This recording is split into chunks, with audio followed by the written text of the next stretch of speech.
De merveilleuses poupées et figurines africaines présentant les principales activités d'une mère de famille au quotidien, en ville comme au village, fièrement présentées, méritent d'attirer l'attention des parents, se fiant à une expérience largement diffusée dans les réseaux sociaux qui demande aux enfants de toutes les races de choisir la meilleure poupée entre les noires et les blanches.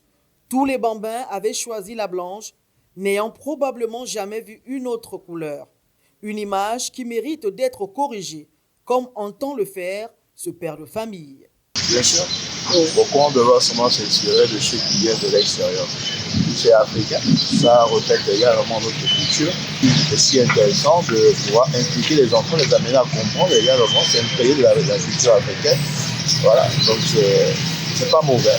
J'encouragerais certaines personnes à le faire. L'initiateur de cette pépinière culturelle installée à proximité d'une grande enseigne de la place explique l'intention derrière ces œuvres.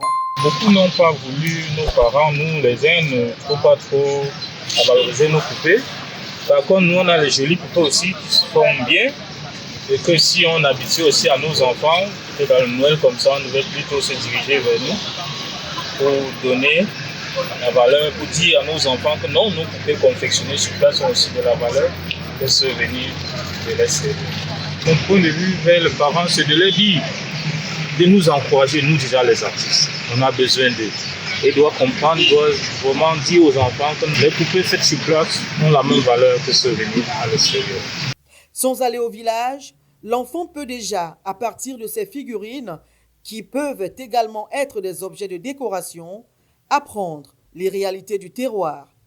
Ces charmantes dames sont aussi une manière de lutter contre les mauvaises considérations raciales et donnent une certaine assurance aux enfants africains.